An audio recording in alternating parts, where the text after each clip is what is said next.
Shalom. Salam sejahtera bagi kita semua dan puji Tuhan kita semua berada dalam keadaan sehat walafiat. Salam sehat bagi kita. Pada kesempatan yang indah ini saya akan membawakan satu tips kesehatan tentang suatu penyakit yang pada saat ini pada setiap ada pertemuan di mana terjadi jamuan makan bersama selalu ada keluhan bahwa seseorang itu tidak dapat makan ini dan itu yang mengandung banyak katanya asam urat. Nah, apa sebenarnya penyakit asam urat ini? Bagaimana orang bisa menderita penyakit tersebut? Dan apabila telah menderita penyakit asam urat itu, bagaimana upaya untuk mencegah? Di Indonesia, menurut statistik yang ada, adalah penyakit asam urat adalah peringkat yang keempat di dunia, di Indonesia, dibandingkan dengan negara-negara atau sesudah negara-negara maju Amerika, Eropa, dan Australia. Dengan prevalensi rata-rata 840 orang per 100.000 penduduk. Di mana pada usia kurang dari 34 tahun, 32%, dan lebih dari 34 tahun sebesar 68%. Pria lebih banyak menderita daripada wanita pada usia di kurang dari 30 tahun. Tetapi di usia lebih lanjut 45 sampai 60 tahun sama-sama akan menderita atau sama banyak penderitaan ini terjadi. Nah, kenapa pada wanita terutama pada usia lanjut ini disebabkan karena memasuki masa premenopause dan menopause di mana efek hormon estrogen yang memicu ekskresi dari asam urat itu keluar dari tubuh itu berkurang. Nah, begitu pula dengan indeks massa tubuh dan konsumsi karbohidrat lebih banyak terjadi pada usia-usia yang lebih lanjut. Jadi pengaruh gaya hidup sangat penting dan ini perlu kita perhatikan. Pola bagaimana kita makan, konsumsi, pola kita berolahraga, pola pikir, istirahat, dan kebiasaan kita yang jelek. Seperti meminum alkohol, rokok, dan lain-lain. Nah, apakah sebenarnya penyakit asam urat itu? Nama lainnya adalah gout arthritis. Kenapa disebut arthritis? Karena ini terjadi peradangan pada sendi. Karena kadar asam urat di dalam darah yang meningkat atau hiperuremia yang menyebabkan terbentuk kristal-kristal asam urat dan kristal ini akan menumpuk di persendian dan jaringan sekitarnya sehingga tempat tersebut mengalami peradangan dan menyebabkan gerakan dari sendi kita terasa nyeri. Begitu pula jaringan-jaringan yang ada di sekitarnya karena ikut beradang dan membentuk benjolan-benjolan yang kita namakan tofus. Kalau banyak kita sebut tofi. Nah, apa sebenarnya asam urat itu? Asam urat perlu kita ketahui adalah berasal dari hasil metabolisme akhir dari purin. Dan purin itu sendiri adalah sebenarnya protein di dalam bentuk asam nukleat terdapat di inti sel kita. Dan secara alami sebenarnya asam urat itu adalah sangat penting. Dia adalah sebagai antioksidan di dalam plasma kita. Tetapi apabila dia berlebihan, dia akan ditumpukan kepada sendi. Terjadi peradangan di situ yang kita namakan sebagai penyakit asam urat atau gout arthritis. Produksi daripada purin pada manusia sebenarnya secara alami banyak. 80-85%. Itu sebabnya pada waktu kita mengadakan konsumsi yang berlebihan, nah itu bisa menjadi asam urat yang menjadi penyakit karena penimbunan terjadi pada sendi-sendi. Nah, kita lihat sebagai kristal asam urat itu, ya sebagai kristal kalau kita lihat di bawah mikroskop, dia meradang dan menyebabkan penyakit pada sendi. Terbentuknya itu sebenarnya di inti daripada sel. Kalau kalian lihat sel ini di inti sel itu dia dibentuk adanya asam urat, dan kalau dia berlebihan sebenarnya harus dikeluarkan dari tubuh melalui mitokondria atau melalui ekskresi urina yang paling sering. Nah, perlu kita ketahui ada 2 enzim yang mempengaruhi asam urat ini dalam darah kita. Kita tahu tadi 80-85 dia dibentuk dalam tubuh. Nah, enzim yang pertama kita namakan xantin oksidase. Dan enzim yang kedua yang kita namakan HGPRT atau disebut juga sebagai hipoxantin guanin fosfoboril transferase. Kita singkatkan saja enzim HGRT. Nah, enzim yang pertama ini adalah membentuk asam urat tadi, merubah purin menjadi asam urat. Ya, tetapi HGPRT enzim yang satu ini dia merubah purin itu untuk menyusun DNA kita dan RNA yang ada di inti sel. Jadi apabila enzim ini tidak seimbang, ya misalnya ada xantin oksidase sedangkan HGPRT-nya kurang, maka peningkatan terjadi di dalam darah kita, peningkatan asam urat. Padahal fungsi ginjal kita juga harus baik. 2/3 daripada asam urat yang berlebihan akan dikeluarkan melalui urina. Jadi kita lihat di sini penting sekali ini. Kalau HGPRT baik, DNA kita juga bisa dibentuk dengan baik. Sehingga tidak ada peningkatan di dalam darah kita. Atau tidak terjadi hiperuricemi yang menyebabkan kemungkinan penimbunan asam urat itu di sendi-sendi kita sehingga menyebabkan perasaan sakit karena peradangan setempat. Jadi secara genetika memang sangat diperlukan kedua enzim ini bekerja sama, ya, di mana xantin oksidase membentuk atau merubah purin menjadi asam urat berguna untuk antioksidan, sedangkan enzim yang lain menyebabkan pengeluaran atau penyusunan daripada DNA RNA sehingga tidak jadi penyakit asam urat. Nah, itu sebabnya hiperuricemi atau tingginya atau meningginya asam urat di dalam plasma darah ini, inilah yang menyebabkan terjadinya penyakit asam urat. Kalau begitu, penyebab penyakit asam urat ini menyebabkan ada 2 macam, yaitu GOAT primer dan GOAT sekunder. GOAT primer artinya dia terjadi karena faktor di dalam tubuh kita sendiri yang kita namakan faktor internal yang disebabkan oleh penyakit keturunan, di mana tidak seimbang ini hormon yang saya sebut tadi. Yang kedua, bisa juga gangguan pada anatomi dari ginjal kita yang mengekskresikan atau mengeluarkan asam urat yang berlebihan. Nah, GOAT yang sekunder itu terjadi karena asupan makanan, minuman, terutama yang mengandung kadar tinggi purin, serta minuman-minuman yang banyak mengandung alkohol.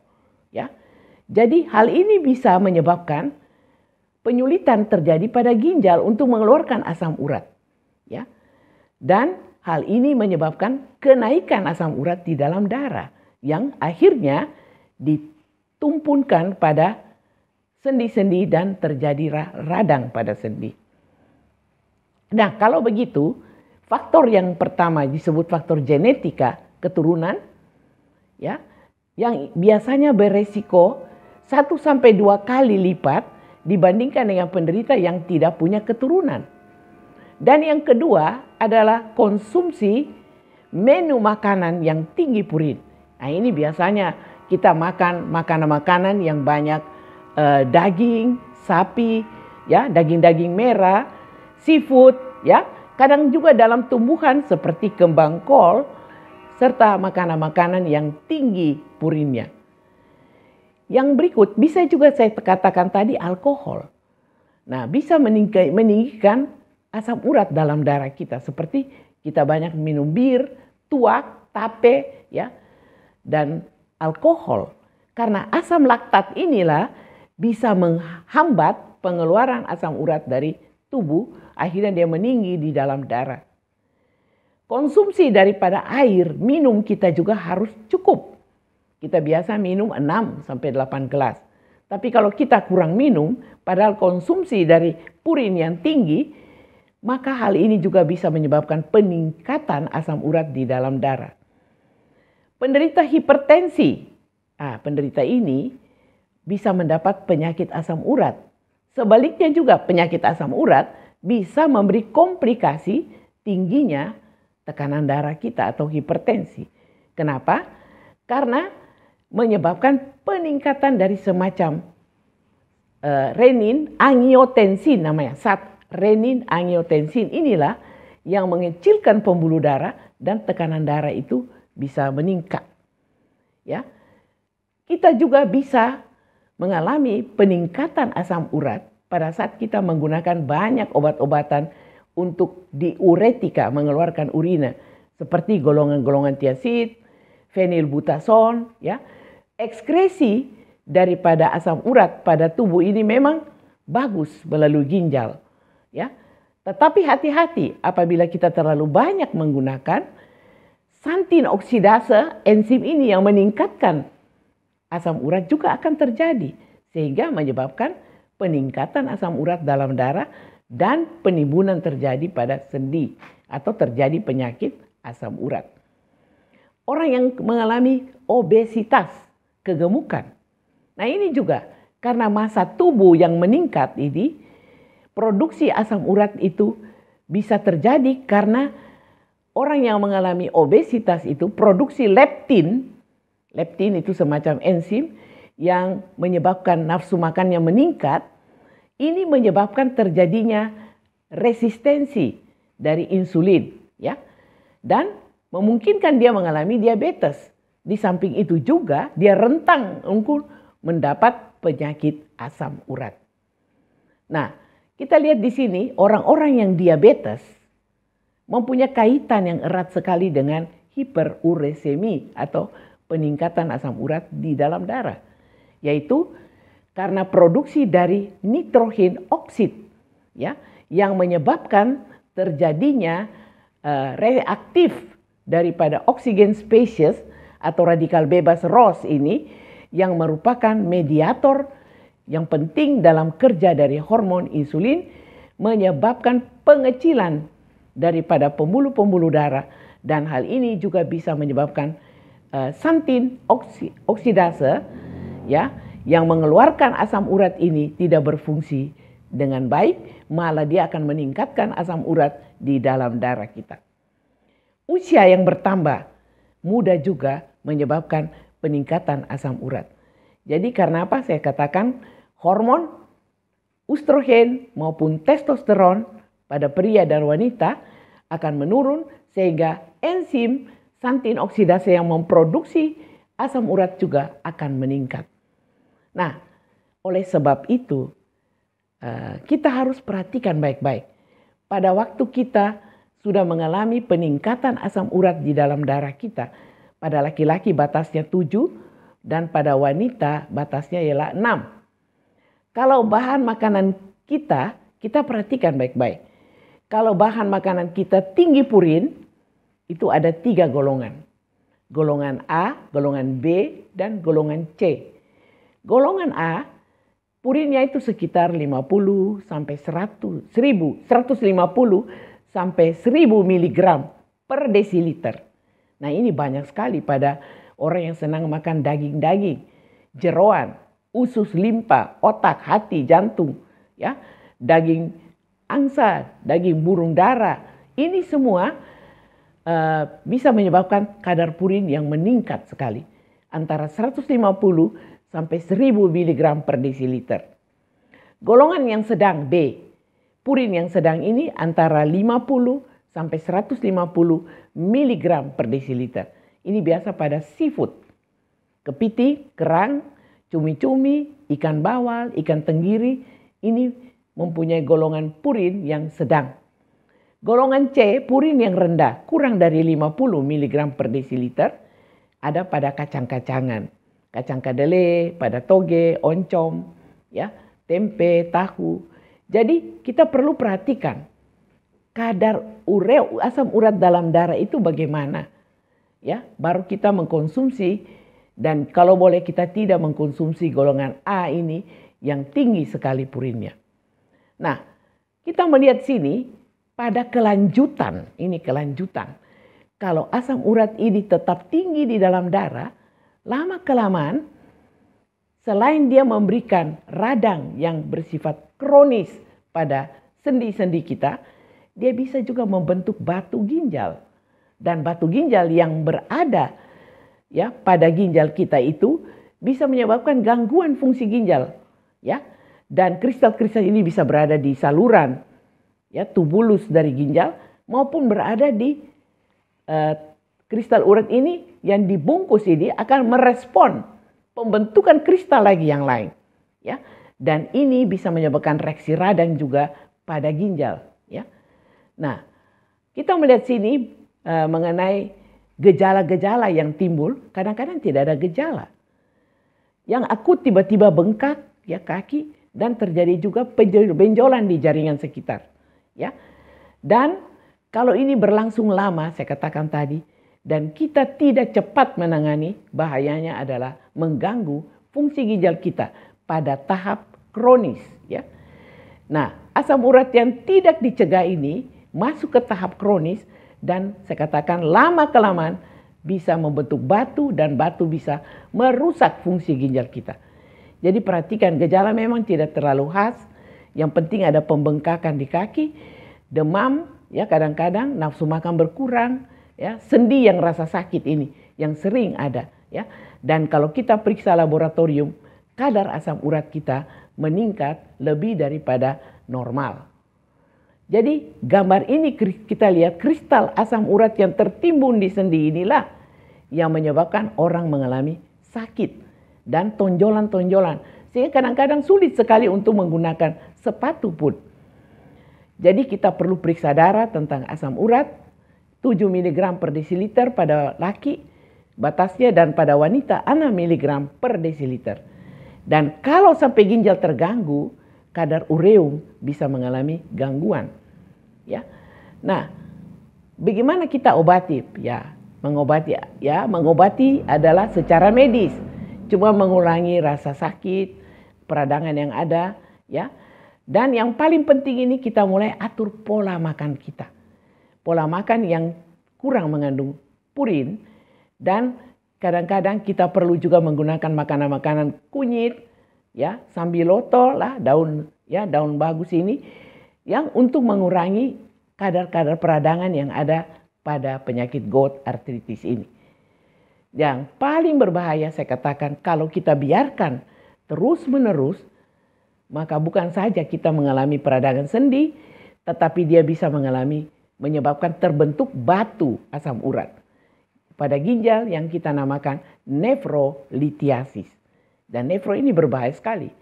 Kalau dia sudah masuk dan dia merusak ginjal, glomerulus, ya, tempat di mana filtrasi daripada ginjal, ini bisa menyebabkan gagal ginjal yang disebabkan oleh adanya batu-batu asam urat tadi. Oleh karena itu, baiklah kita menjaga pola makan kita, pola tidur kita, olahraga yang baik, dan cara minum kita yang baik.